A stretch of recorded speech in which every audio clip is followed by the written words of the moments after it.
Howdy, this is Mitch Mitchell of I'm Just Sharing, and it's been a week since I've been home, and I haven't done a video in a little bit because it's just been frenetic, but it's Saturday night, and I decided it was time to do this particular video. I haven't addressed it on this channel. I don't even know if I've addressed it on my other channel, but it's about time we talked about this. You know, earlier, my goodness, I guess it wasn't this week. It was probably last week. It was last week when I was still out of town. And on Facebook, I shared something that had to do with something that looked like a racial issue. And one person got on there and said that my sharing something like that was promoting racism. And I like, what the devil does that mean? How the devil am I promoting racism just because there's an issue that looks like a racial issue? It needs to be addressed. I didn't even make a commentary. Someone else had put it up, but I shared it.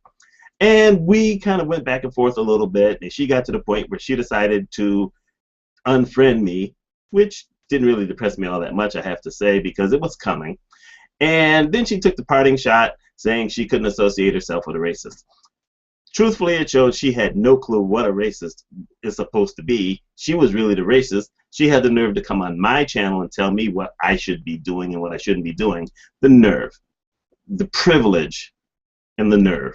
So anyway, thought it was all done.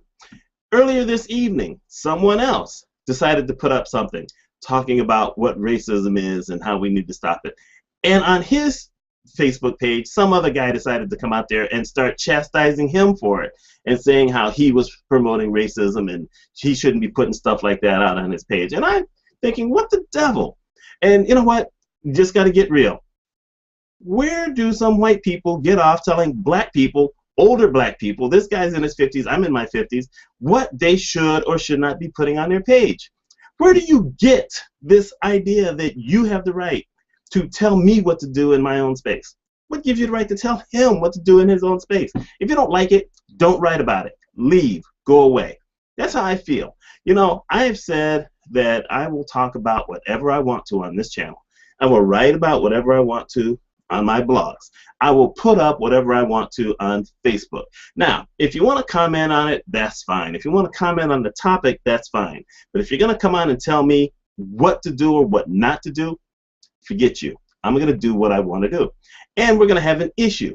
You know, there is this thing that says that if you talk about race, that means you're just going to perpetuate racism. It's the stupidest thing in the world. Let me tell you something. In part of my career, I do diversity topics. I've given some diversity presentations at a couple of companies that have had some diversity issues. I've spoken to some groups about racial diversity. For that matter, I've spoken to a couple of groups about sexual harassment, about succession planning for minorities. I'm on the board of an organization called Arise, which is looking to give equal treatment to disabled people. So, you know, it's not like it's just always about race. It's about protecting the rights of those who, well, they're minorities. I mean, let's just face the facts here. Yeah, women aren't technically minorities in the United States, but they make about 70% of what men make. They're the ones who end up suffering more rape and more abuse, physical abuse, mental abuse. You know, let's just tell it like it is, you know. This is not an equal world, at least in the United States. I know it's not equal anywhere else either. It's not a fair world. And so we have to bring these things up. We talk about these things all the time. I talk about them all the time because I'm looking for a little justice. I'm looking for a little more fairness. The world's never going to be equal. Let's just face the fact here. There is never going to be true equality because, you know, those who have don't want to give it up. I'm not going to lie. If I had it, I don't want to give it up. I want to get there, but I don't want to give it up. So it's not about that. It's about being fair. It's about giving everyone the exact same opportunity. And that does not happen in this country. And in some ways, you can sit there and say, well, you know, that's because black people are so easily identified with some of the goofy names and everything. And you know what I'm going to say? Goofy names is my thing. I think that there are some names that you basically are penalizing your kids. Now, sure, name your child anything you want to, but you know what? What you can't do then is prove that when they send in a resume with one of those names on there, that the person on the other side is going to look at the resume or see that name, never respond, or immediately send something out saying you're not qualified. I know it happens. I've got tapes that show that it happens. ABC News did this special where they tested it. A lot of news places have done these tests. And these employers either don't want to talk about it or say, well, that's not really what happened. It happens. This is just how it is. You know, I'm one of those people who had someone back in the 80s. This is just my story. Back in the 80s, I got a director position, a regional director. I was regional director of a physician billing company. And we're taking a trip. I'm taking a trip with the vice president organization up north to meet some physicians. And he says to me, you know, I almost didn't hire you because you're black. And I wasn't sure how physicians in the North Country would react to you. Think about that for a minute. Qualified for the job, easily qualified for the job, have the knowledge for the job, have the talent for the job, but you're worried that my skin color would offend other people. Another friend of mine who got married back in the early 80s wanted me to be his best man in his wedding. And his mother basically told him that I would offend the family if I was in the wedding party. You know, take these things into account. These are things that happen. There's a lot more things that have happened in my life that, you know, surround race. And for other people, it's not always about race. Sometimes it's about sex, and sometimes about what they look like as far as piercings and tattoos, disabilities. We have ageism, you know, where older people find it harder to get work. And I can say older people because, you know, like I said, I'm in my mid-50s. I work for myself, luckily. I have my own corporation, but, you know, there's a lot of people I know who are close to my age where if they lose their jobs, it's hard to find work because they cost too much to some people, or some people assume that. Having the experience doesn't really help as much anymore, unfortunately. This is just the world we're in. So, you know, we have to talk about these things. We have to be able to talk about these things. You know, we have to find a way to communicate with each other. Now, I know that it can be difficult. Back in, when was it, the early 2000s, I participated in something called Community-Wide Dialogue. And when the thing began, there were 14 people. There were 14 minorities, there were 7 minorities and 7 white people. By the end of the thing, which was supposed to last 8 weeks, but ended up only lasting 6, there were 6 minorities left and 1 white person because they couldn't handle the conversation. I mean, what do you do? No one was blamed for anything either, but they had all these statistics and they put them out there. And they asked people questions, and they showed some things as far as visual statistics and whatever. People just couldn't handle it. But you've got to have a dialogue. You know, no one wants to blame everybody. I'm not one of those people who blames slavery on everything that has to do with today. I know that there have been some issues that have kept some people from moving forward because of race, and it goes way back. But I don't hold anyone responsible now for slavery.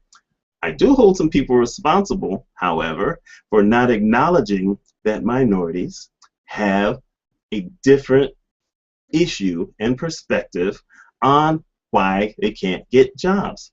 For this country right now is sitting at, what's unemployment, 7.2%. You know that unemployment for minorities is around 17 to 18%. Unemployment for black males under age 25 is somewhere around 24, 25%. Really, this is equal? This is fair? This, you know, I'm just saying. You know, everyone says, well, you're not trying to get jobs. Of course they're trying to get jobs. There's a lot of them have college degrees. It can't get regular jobs, cannot get good jobs, cannot get good paying jobs. You know, now, there's no excuse for going into crime, but everyone needs an opportunity. And it's not there. And so we talk about it, and we bring these things up, and then some people want to say, well, it's not because you're black. What's it for? Why? You're educated, got a lot of college degrees. Some people have advanced degrees further than just a bachelor's. There's something out there. Folks, you got to be able to talk about it. But you have to be able to talk about it without being offensive, without being overbearing. And this is both sides, by the way. I mean, other than this video, and I think I've been relatively nice in this video, at least I think so. You can't have people say, well, it's black people's fault for not getting there. No, it's not. And by your saying it, it shows that you have no clue what's going on. I've got a post that I wrote that I'm going to link to here called Am I Invisible Man? I had an incident that happened to me in 2005, and I had a witness. And this lady told me, well, I don't think, maybe you're seeing all these things wrong when you're saying racism happens here and there, whatever. Then she was at this restaurant with me, and she witnessed what happened, and she was stunned, and she was a part of it. And then she decided to make things uncomfortable for the manager there. It was a very funny incident. I may write about it someday. But she said at that point, I didn't know it was that bad. Well, why would she? She didn't grow up around minorities. She grew up in this town where it was almost all white. Yes, she knew a couple of black people here and there. She treated everyone the same, one of the nicest people, but she never saw it. Why would she see it? Why would white people be looking for racism against blacks? Why would they do it? It's just one of those kind of things. I see racism against Hispanics. And black people say, well, we've got it worse. Not always. You've got to be willing to acknowledge someone else's pain and someone else's struggle if you want your own pain and your own struggle to be acknowledged. So, we all have some of these issues. We all have this thing that we have to get beyond and get past. We all have to see each other as equals, or at least give everyone a chance. That's what we want. We don't want to be tolerated. We don't want people to say, well, I'll just let it go or whatever. No. We want everybody to be accepted. We want everyone to be treated fairly. You judge people on their merits. If there's this group that needs a little boost for their merits, let's get there. This country, and the rest of the world, by the way, because y'all aren't getting off on this, because you have racism in all your other countries, you just try to hide it. So Australia, New Zealand, France, England, Middle East, Russia, all of y'all have racism of some type in your country. So you're not getting off here. But I can talk about my country because this is where I live. This is the country I love. I love the United States. I want to stay in the United States as much as possible. But we have some issues that we need to talk about and we need to overcome. So there you go.